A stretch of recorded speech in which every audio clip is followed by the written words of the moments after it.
In the 40 Modern Studies for Clarinet by James Ray, there is a piece called Catch It, and Catch It is a fantastic title to mispronounce. It's also a swing piece. It's got quite lively tempo, 1 and 2 and 3 and 4, and so I'll do a run through and then we'll break down parts of the piece and try and explain a few things. So here's the piece.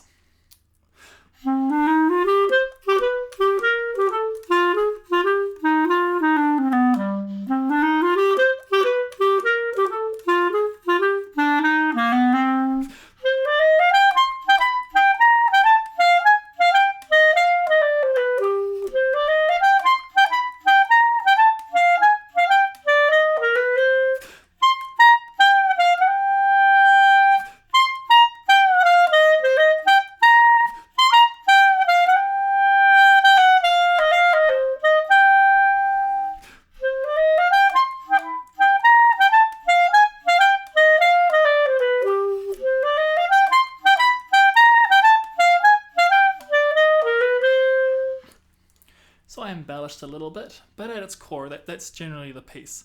You could possibly go a little bit slower. Well, there is no timing markings here, so you're welcome to do anything you like, really, but it's bright swing, so there's lots of room to play this, pretty quick. We'll just pull it back a little bit. So the tune, we have a swing rhythm. 1 and 2 and 3 and 4, and 1 and 2 and 3 and 4. And what's going to make this piece challenging is a mixture of on beats, or notes hit on the beat, notes that are off the beat, and then the odd staccato thrown in, which actually shorten your notes. So here it is slowly.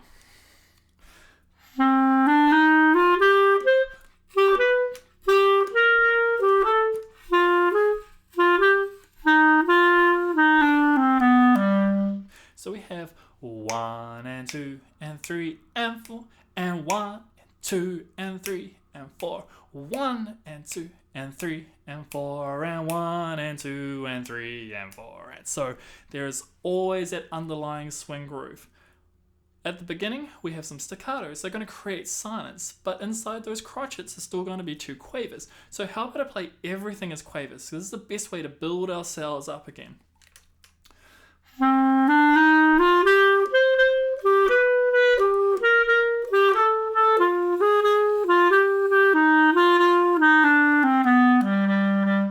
Now we have a few staccatos, which are going to shorten those crotchets, and then we'll also have tie notes and everything that are just going to be and 3 and 4 and 1. They're just going to keep that swing rhythm going. You just don't tongue through those ties.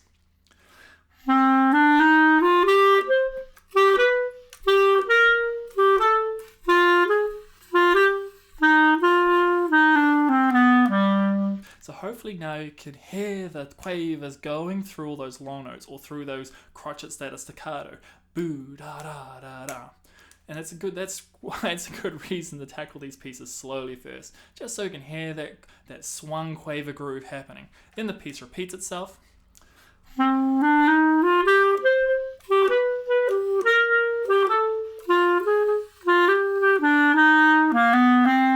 Tidying up in the last bar with the end at the 8th bar, tidying up that 8-bar phrase. Then we take that 8-bar phrase and we then play it again up an octave. We have high notes. How do we play these high notes? Requires a huge amount of energy.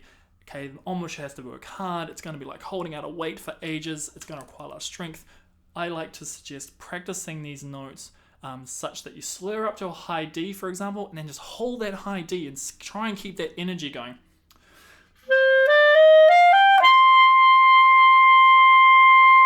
So why is that important? It's important because the phrase continues on for 2, 4, 8 bars.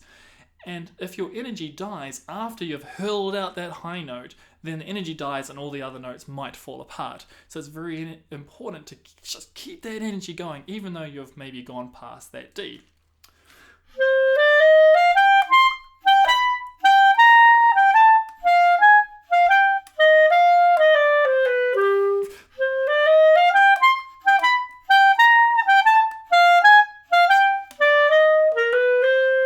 So yes, it's exactly the same as the beginning, just up an octave.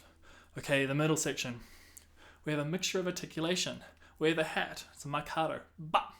an ordinary tongue note, ta, then a tenuto, ta, kind of a bit smudgy, but a bit needed, but as long as possible, da, and then do da with that grace note.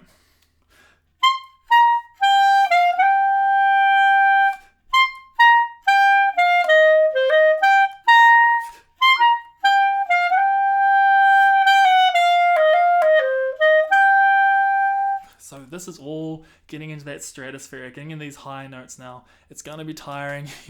You probably won't be able to practice for too long before the embouchure falls apart, unless you've got embouchure of absolute steel. So don't be surprised if it all starts to unravel at some point. Okay, so slowly. 1, 2, and 3, and 4, and 1, and 2, and 3, and 4, and that quaver with a grace note with another quaver tied across the bar to the semi-breve. It all looks really, really confusing, but if you strip away all the fancy stuff, you're left with 1, 2, 3, 4, and 1, 2, 3, 4. It's very important for sight reading, for reading music in general, is you have to abstract away all the crazy embellishments that might end up in the music.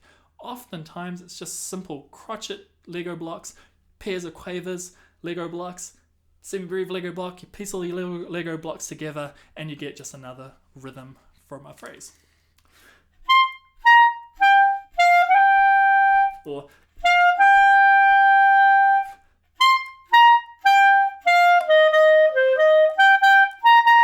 again, Lego blocks. We have swung quavers. 1, 2, 3, 4, and 1, and 2, and 3, and 4. We just had a whole bunch of swung quavers, finishing with a crotchet. What is making this hard? But all the lines. So they've got slurred lines, tied lines, and all that's telling you is a slur. Okay, smooth. On a clarinet, we can knot tongue, and then ties, obviously joining two notes together to make longer notes. But at its core, we've still just got crotchets and quavers.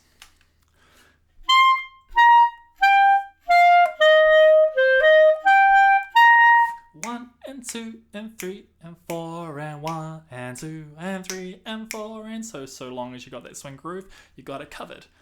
Quaver rest comes up, still music. You still play a rest, just no sound comes out of your instrument. 1 and 2 and rest and 2, 3, 4 and 1 and 2 and 3. And this is a little bit tricky because we've got a little lead in. 3 and 4 and 1 and 2 and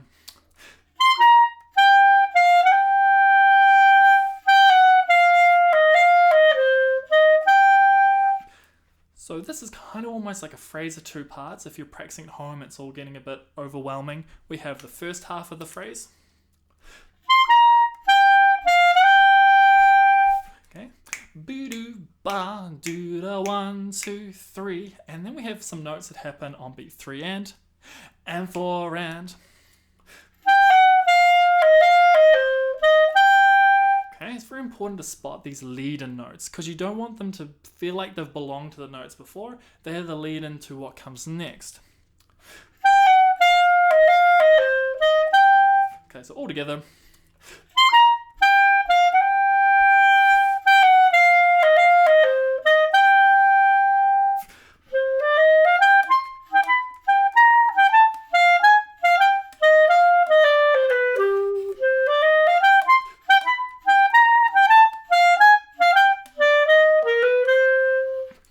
Let us catch it.